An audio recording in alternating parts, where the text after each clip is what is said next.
পশ্চিমবঙ্গে ম্যাসিভ জয়, তারপরে এই জয়ের পর কি প্রধানমন্ত্রীর সঙ্গে কথা হয়েছে আপনার? দেখুন,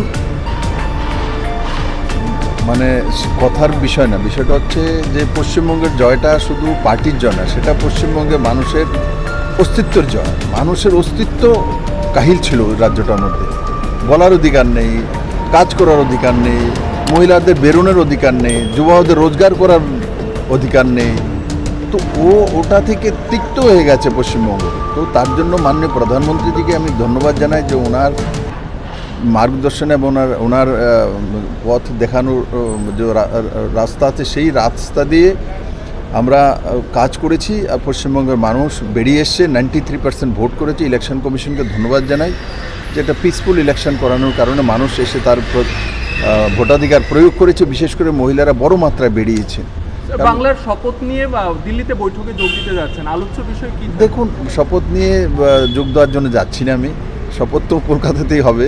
আমি যাচ্ছি কারণ দিল্লিতে তো যেতেই হবে, কাজ আছে, তার জন্য যাচ্ছি।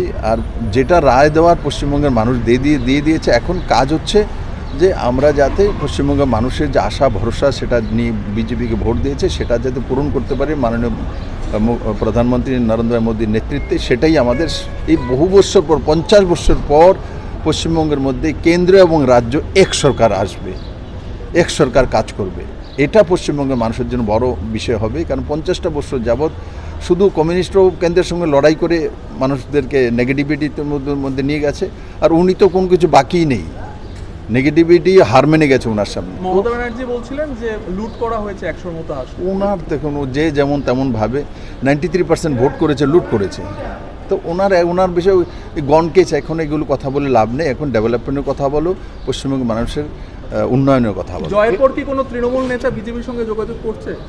দেখো, আমি তো জানি না যোগাযোগ কে করছে না করছে। এত মানুষ 2/3 মেজরিটি দিয়েছে, আর যোগাযোগ করবেই কি এরা? এই বিশাল জয়ের পেছনে কোন রসায়ন কাজ করেছে বা আপনি সেখানে কি পদ্ধতি অবলম্বন? দেখুন, আমরা যে একটা রণকৌশলে কাজ করি, সংগঠনে একত্রিত হয়ে কাজ করি।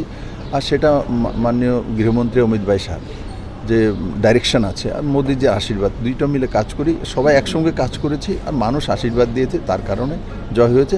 জয়টা মানুষের জয়। ত্রিপুরাতে টানা বামেদের ক্ষমতার অবসানে আপনার অন্যতম ভূমিকা ছিল বলে বলা হচ্ছে। কেরলে বাম শূন্য, গোটা দেশে সংসদীয় রাজনীতিতে বাম শূন্য। কী প্রতিক্রিয়া থাকবে আপনার? বাম তো লুপ্তপ্রায় প্রাণী, শেষ হয়ে গেছে। বামকে তুমি চাইলেও রাখতে পারবে না।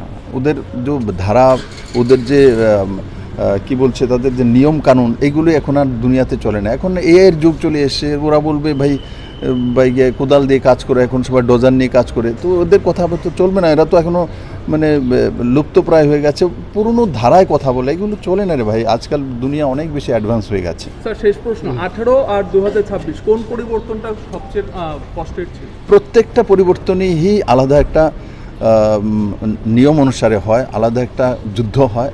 তো প্রত্যেকটার আলাদা আলাদা এক্সপিরিয়েন্স হয়।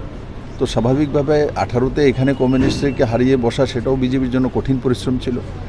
পশ্চিমবাংলাতে ওই জগদ্দল পাথর, যেটাকে আইন কানুন কোনো কিছুই মানে না, এমন একটা মহিলা সেখানে মুখ্যমন্ত্রী ছিল। তো সেটাকে সরানো, সেটা বহু কঠিন পরিশ্রম ছিল।